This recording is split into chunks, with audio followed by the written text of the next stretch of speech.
Pinutol nila ang isang linya sa mga palad ng isa't isa, pagkatapos ay hawakan ng mahigpit ang mga kamay ng isa't isa at maghintay. Matapos magkasabay na umikot ang dugo nilang dalawa, opisyal nang naging mag-asawa ang dalawa. Pagkatapos, habang naghahanda silang dalawa sa pagpasok sa kwarto, inihagis ng nobyo si Elodie sa malalim na bangin.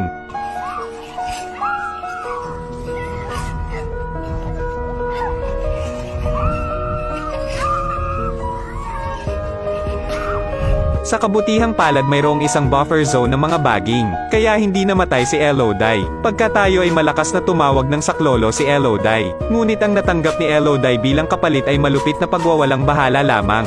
Sinubukan ni Elodie na umakyat, ngunit wala nang makakapitan sa matarik na bangin. Habang si Elodie ay hindi alam ang gagawin, biglang may narinig na kakaibang tunog mula sa likuran ni Elodie. Pagkatapos ay isang maliwanag na liwanag ang kumikinang sa kuweba. Natakot si Elodie at mabilis na pumitas ng sanga ng puno para protektahan ang sarili. Pagkatapos ay maingat na pumasok sa kuweba upang suriin.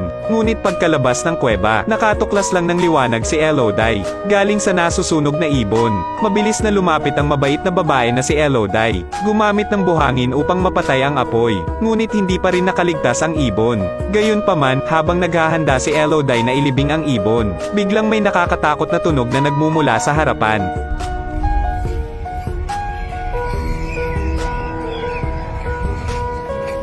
Nakakita lamang ng isang kawan ng mga ibon na nilamon sa apoy. Iniilawan nila ang madilim na kuweba gamit ang kanilang mga katawan. Ang nakakakilabot na eksena ay labis na ikinagulat ni Elodie. Hindi alam ni Elodie kung ano ang nangyayari, habang si Elodie ay nagdududa. Pagkatapos ay biglang umalingaw-ngaw ang isang malalim na dagandong mula sa likuran. Pagkatapos ay umihip ang mahinang hangin. Tinakat nito si Elodie hanggang sa malagutan ng hininga. Paglingon ko, napagtanto kong may isang higanteng hayop dito. Walang pag-aalinlangan, itinaas ni Elodie ang kanyang mga paa at tumakbo palayo. Ngunit ang dambuhalang hayop ay nagluwa ng agos ng apoy na nakatutok kay Elodie. Sa kabutihang palad tumakbo si Elodie sa kuweba at nakatakas. Ngunit ang isang paa ay nasunog pa rin ng mainit na apoy. Tumagos sa kanyang buto ang sakit kaya napasigaw si Elodie. Nasaktan ba kita? Nakakapagsalita pa pala ang higanteng hayop. Walang lakas ng loob na sumagot si Elodie at tahimik lang na naitago rito. Nagpa siya na hindi makapasok sa kuweba ang higanteng hayop. Mabilis na ginamit ni Elodie ang punyal. Pinunit ang bahagi ng kanyang damit. Pagkatapos ay gamitin ang pinutol na tela upang malagyan ng benda ang sugat sa iyong binti. Pagkatapos ay inilabas ni Elodie ang lampara na lagi niyang dala. Gamitin ang apoy sa lupa upang sindihan ang lampara, kaya magagamit ni Elodie ang mga ilaw para mahanap ang daan palabas.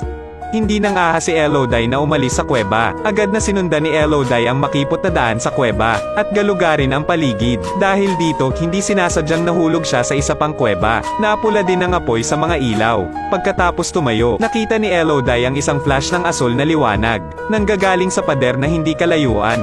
Kaya naman na-curious si Elodie at gustong humakbang pasulong para makakita ng mas malinaw. Ngunit hindi inaasahang nakaligtaan ang isang hakbang. Halos mahulog sa malalim na bangin. Walang paraan pabalik. Nakahanap lang ng paraan si Elodie para tumalon doon. Matapos itapon ang wedding ring na binigay ng asawa niya, nag-ipon ng lakas ng loob si Elodie para tumalon. Nang nasa panganib, itinusok ni Elodie ang punyal sa siwang ng pader na bato.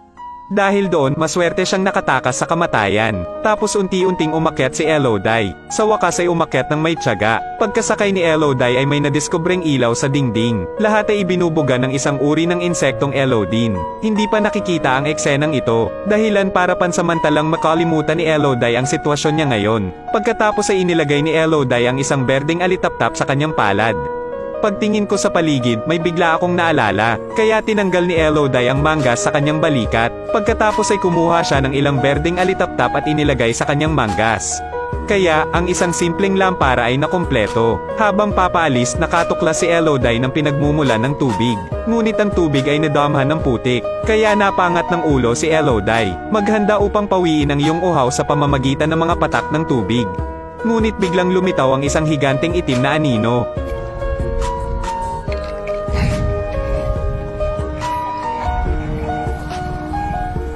Mabuti na lang at mabilis na tumakbo si Elodie sa kuweba at nakatakas. maghintay. Pagkatapos umalis ang higanteng hayop, natuklasan ni Elodie sa dingding ng kuweba, nakaukit ng mga personal na pangalan. Si Elodie na pala ngayon ay katulad nila noon. Sa huli, lahat sila ay napatay ng higanteng hayop. Dahil sa pagod, nakatulog kaagad si Elodie. Pero paggising ko, natatakpan na ng berdeng alitaptap ang mga binti ko. Kaya inalis ni Elodie ang bawat alitaptap sa pagkasuklem. Dahil dito, gumaling muli ang sugat sa binti. Dahil sa hinala, nilagyan ni Elodie ng berdeng alitaptap ang sugat. Sa hindi inaasahang pagkakataon, ang mga berdeng alitaptap ay talagang may mga kapangyarihan sa pagpapagaling. Minaliit sila ni Elodie. Pagkatapos ay natuklasan ni Elodie ang isang mapa sa dingding. Parang may nakatakas dito kanina. Nagbibigay ito ng kumpiyansa kay Elodie na kaya niyang mabuhay. Pagkatapos ay inukit ni Elodie ang kanyang pangalan sa dingding. Pagkatapos ay sundin ang mapa upang mahanap ang exit na puno ng matutulis na kristal. Ngunit ang layout ay puno ng matutulis na kristal. Paano dapat umakyat si Elodie? Pagkatapos ay kinuha ni Elodie ang isang korona mula sa lupa. Punit ang labis na palda sa tela. Sumunod, itinali ni Elodie ang mga piraso ng tela sa kanyang mga braso at binti. Gamitin ang korona bilang eloding tool para magsimulang umakyat. Maingat na ginawa ni Elodie ang bawat hakbang. Mag-ingat ka lang at mawawalan ka ng buhay.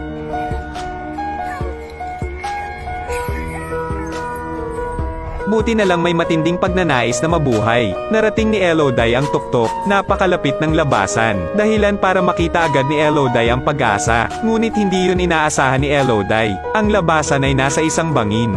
Dahilan para mahulog si Elodie sa matinding kawalan ng pag-asa. Determinado ba si Elodie na mamatay dito? Habang si Elodie ay hindi alam ang gagawin. Pagkatapos ay isang higanteng itim na anino ang lumipad patungo kay Elodie.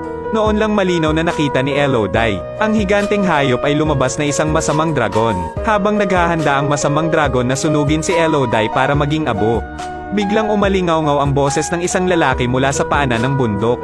Narinig ng masamang dragon ang ingay, agad na lumipad para tingnan. Maswerteng nakatakas muli si Elodie. Narinig ko na dumating ang aking ama upang iligtas ako. Mabilis na gumapang pabalik sa lupa si Elodie mula sa matalas na kristal na labasan. Ngunit natuklasan ni Elodie ang isang misteryosong lugar sa gitna ng kalsada.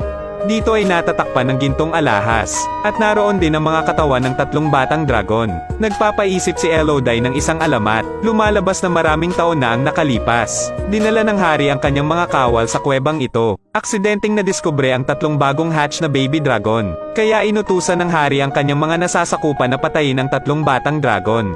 Ito rin ang nagpalungkot sa dragon. Hindi pinili ng dragon na patayin ang hari. Sa halip, hayaan ng hari na maghandog sa kanya paminsan-minsan. Kaya, ang mga inapon ng hari ay palaging mabubuhay sa pagdurusa.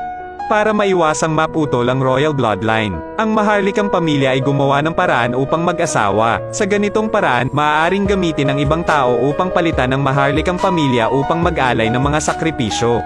Ang panukalang ito ay pinananatili sa loob ng maraming taon, at isa si Elodie sa mga biktima. Hindi inakala ni Elodie na totoo ang alamat. Matapos maunawaan ang katotohanan, mabilis na hinanap ni Elodie ang kanyang ama.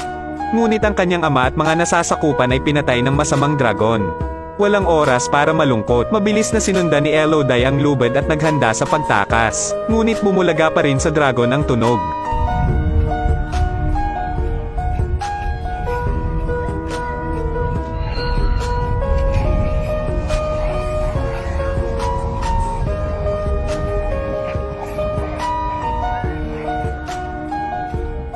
Mabuti na lamang at nakalabas ng kuweba si Elodie sa kritikal na sandaling ito.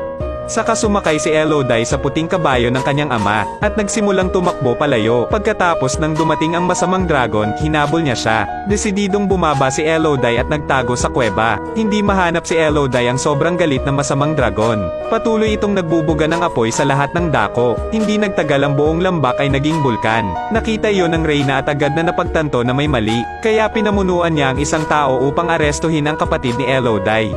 Nais payagan ng reyna ang kanyang kapatid na si Elodie maging bagong sakripisyo sa masamang dragon. Kinabukasan ay nagising si Elodie. Bumalik ang lahat sa kapayapaan. Naisip pa rin ni Elodie na sa wakas ay buhay na siya.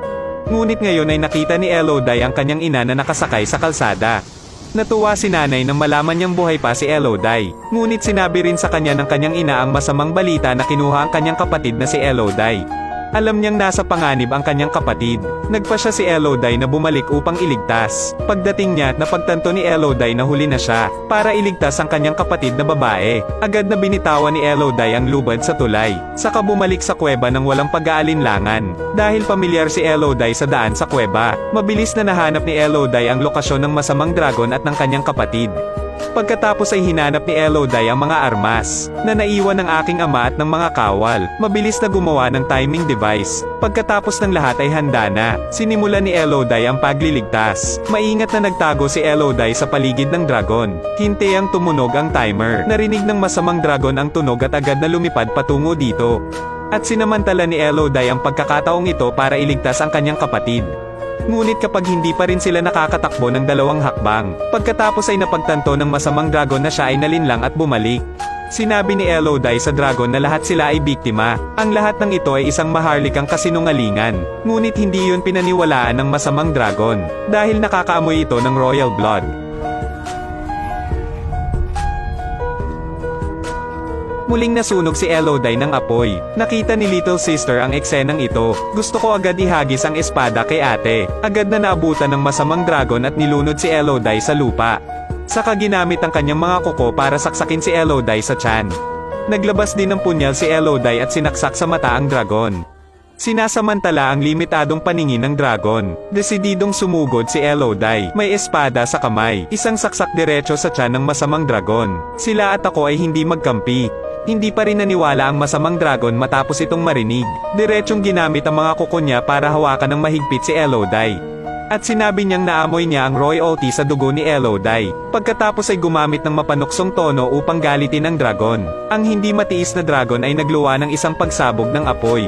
Dahil dito, nasunog siya ng sarili niyang apoy. Ilang beses siyang nagpupumiglas, bumagsak siya sa lupa. Nakikita na ang masamang dragon ay hindi na nananakot. Kinuha ni Elodie ang espada at lumapit sa dragon. Muling paliwanag ni Elodie sa dragon. Hindi royalty si Elodie. Ang lahat ng ito ay isang maharlikang kasinungalingan. Sa lahat ng mga taon na ito ang masamang dragon ay hindi nakikilala sa pagitan ng tama at mali. Pumatay ng hindi mabilang na mga babae. Ito ay walang pinagkaiba sa masamang pamilya ng hari. Pagkatapos magsalita, itinaas ni Elodie ang kanyang espada at sinaksak ito pababa. Ngunit hindi pinatay ni Elodie ang dragon. Sa halip ay nagdala ng mga berdeng alitaptap upang gamutin ang dragon. Kinabukasan, nagdaraos ng bagong kasal ang prinsipe. Biglang sumulpot si Elodie at pinutol ang kasal. Hiniling ni Elodie sa nobya na mabilis na umalis kasama ang kanyang pamilya. Dahil sa susunod ay magkakaroon ng malaking labanan. Pagkatapos magsalita ay binigyan agad ni Elodie ng pagkakataon ng iba na makatakas. Pero nandito lahat ng royal, ay hindi gumagalaw. Sa sandaling ito ang masamang dragon ay bumaba mula sa langit. Nakita kong umalis si Elodie. Ang dragon ay tiyak na nagbuga ng mainit na apoy. Agad naman itong tinupok ng apoy. Ang maharlikang pamilya ay naging abo. Ang buong kastilyo ay nilamon din ng apoy. Sa kalaunan ay tinuring ng dragon si Elodie bilang matalik niyang kaibigan. Nagbonding sila. Nagpa siya na magbukas ng bagong kaharian.